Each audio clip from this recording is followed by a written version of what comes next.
Good morning বন্ধুরা, কেমন আছেন সবাই? আশা করি খুব খুব খুব ভালো আছেন। আমরা খুব ভালো আছি। তো এই একটু আগে উঠা হয়েছে ঘুম থাকতে। কাল তো সারা রাত ভর ঘুমাতে পারিনি বন্ধুরা, এত কোমরে ব্যথা, এত শরীর খারাপ। তো একটু লেট হয়ে গেছে আজকে আমার উঠতে। লেট বলতে ওই এখন বাজে 7টা, সাড়ে 7টা। তো দেখো এখানে এসে সকাল সকাল বিয়ের কার্ড দিয়ে গেছে আমার মামা। মামা মানে আমাদের মামা শ্বশুরের মতো। তো আপনাদেরকে বলে দিচ্ছি, আপনারা চেনেন তাকে, দেখেওছেন ক্যামেরাতে। যার বাড়িতে আমি পুজো করতে যাই জয়মঙ্গলবার মঙ্গলচণ্ডীর পুজো, তার ছেলের বিয়ে। তো মামা এসেছিল, মামার সাথে 2-3 জন আরও ছেলেরা এসেছিলো। দেখো এসে নিয়ে দিয়ে গেছে সকালবেলায় কার্ড। এটা হচ্ছে আমাদের এই বছরকার লাস্ট বিয়ের নিমন্ত্রণ। এখনও অবধি আর কোনো বিয়ের কার্ড আসেনি, এটারই আশা ছিল। দেখুন এটা। তো দেখতে থাকবেন ব্লগটা। আমরা বিয়ে বাড়িতে অবশ্যই যাব। কি করছি না আজকের দিনটা দেখতে থাকুন। আর আজ হচ্ছে সানডে। তো সবাইকে হ্যাপি সানডে। আর ওইরকম মেঘের অবস্থা, সকাল থাকতে মেঘটাও এরকম করে রেখেছে, তো কার্ডটা দিয়ে দেবো আমার শাশুড়ি মাকে, উনি পড়বেন দেখ। তো চলো কার্ডটা দিয়ে দিই। দারুণ সুন্দর কার্ডটা হয়েছে। তো বন্ধুরা, স্নান টান করে চলে এসেছি রান্নাঘরে। পুজো টুজো হয়ে গেছে আমার। আর এখানে চলে এসেছি আমি 1 কাপ খাবো গ্রিন টি। তো গ্রিন টিটা খেয়ে শেষ করে দিতে হবে, কেন কটা একটুই বাকি আছে। ভাবলাম নষ্ট কেন যায়, খেয়ে শেষ করি। তো জল গরম বসিয়ে দিচ্ছি। দাদাভাই চা খাওয়ার জন্য অনেকক্ষণ ধরে অপেক্ষা করছে। চলো চাটা আবার দিয়ে দিই। এই যে জল গরম বসে গেছে আমার।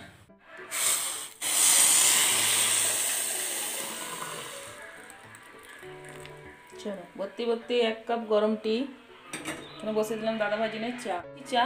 আর এখানে চলো গ্রিন টিটা আমি রেখে আসি টেবিলের মধ্যে গিয়ে।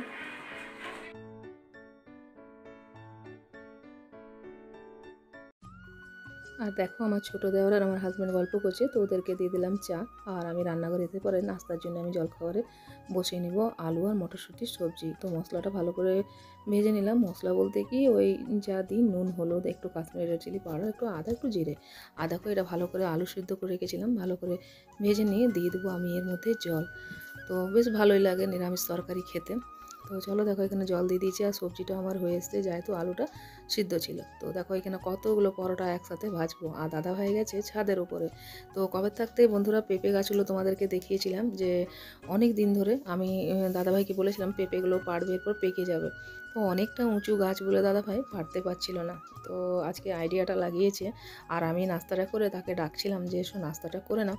তো আমি দেখছি যে ও আসছে না যখন, তখন আমিও ভাবছি একবার যাবো ছাদে আর দেখি ও গিয়ে কী করছে। তো চলো আজকের ভিডিওটা দেখতে থাকো। আর ভিডিওটা যদি ভালো লাগে বন্ধুরা, তো অবশ্যই একটা লাইক, কমেন্ট, শেয়ার, সাবস্ক্রাইব করতে ভুলো না। আর যারা যারা নতুন বন্ধু এখনও চ্যানেলটাকে সাবস্ক্রাইব করোনি, তো তাদের কাছে অনুরোধ রইল চ্যানেলে এসে নিয়ে প্লিজ চলে যেও না, পাশে থাকো। পাশে থাকলেই পাশে থাকবো। আর ওই যে দেখতে পাচ্ছ, ওই যে ডানটাটা আঁকসির মতো করে পরে পেঁপেটা টানছে, কত উঁচু দেখো পেঁপে গাছগুলো। আর দাদাভাই আছে ছাদের উপরে, আমি আছি নিচে। তো যাই হোক দেখি কটা পারতে পারে ও। তো দেখো এখানে একটা দেখতে পাচ্ছ, দেখো পেয়ারা পারছে। এত উপরে গাছগুলো আমাদের না কি কেন হাত যায় না। এই ছাদের উপর দিয়ে যদি 2-1টা পারা যায় পেলে।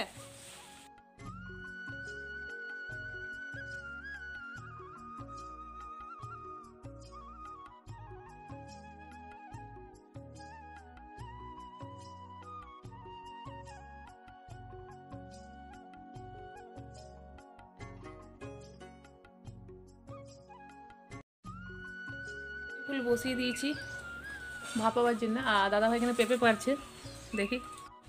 তো বুদ্ধি থাকলে মানুষের কি না হয়। দেখুন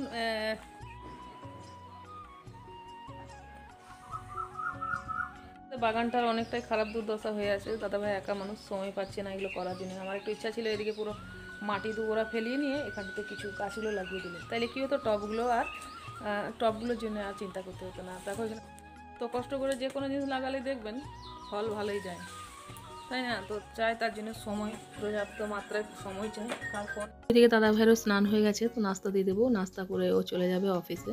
তারপরে আমি এক এক করে রান্না বসাবার। সজনে ফুলটাও আমার সিদ্ধ হয়ে এসছে।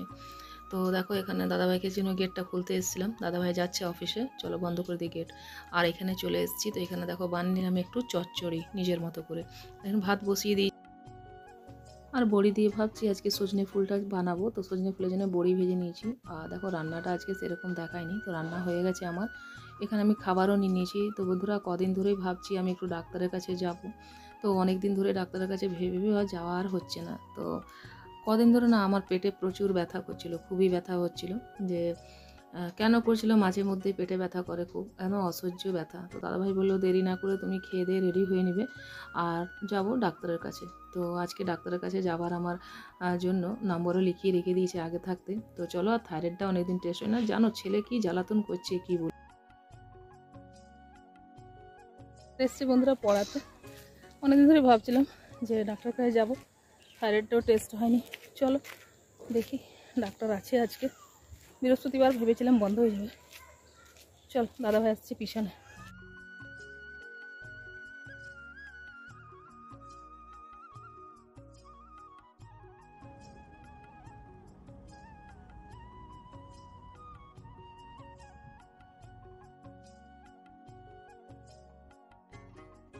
চলে এসেছি আমরা।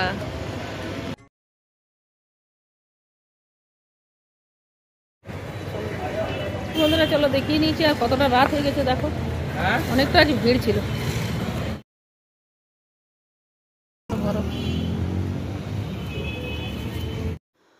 আর আমরা চলে এসেছি বন্ধুরা, আর বাইরে ঠান্ডা আছে কিন্তু ভিতরে থাকলে পরে গরম লাগছে। তো চলো, চলে এসেছি, ছেলেকে ডাকলাম গেটটা খুলতে। অনেকটাই ভিড় ছিল বন্ধুরা ডাক্তারখানায়, তবুও দেখানোটা দরকার ছিল। অনেকদিন ধরে ভাবছিলাম দেখাতে যাব, তো দেখাতে যাওয়ার হচ্ছিল না। চলো দাদাভাই চা খাবে, সেই তখন থেকে এসে বসে চাটা করে চলো। আর আজকের মতন ভিডিওটা এখানে রাখছি বন্ধুরা। যদি ভালো লেগে থাকে তো একটা অবশ্যই লাইক, কমেন্ট, শেয়ার, সাবস্ক্রাইব করতে ভুলো না, যারা যারা নতুন বন্ধু আছে। আর আমি সবাইকে একটাই কথা বলবো, যারা নতুন কিংবা পুরনো আসছো কিন্তু লাইক দিয়ে যাচ্ছ না, 1-2 লাইক যদিও পড়ছে, এর থেকে বেশি আর লাইক পড়ছে না। তো লাইকটা দিতে কি তোমাদের পয়সা তো লাগে না, তো যেহেতু দয়া করে তোমরা একটু লাইক করে দিয়ে যেও। আর যদি আমার কথায় তোমাদের খারাপ লাগে তো সবার কাছে ক্ষমা চাইছি। তো বন্ধুরা প্লিজ তোমরা একটা লাইক করে দিয়ে যেও, সাবস্ক্রাইব করে পাশে থেকো।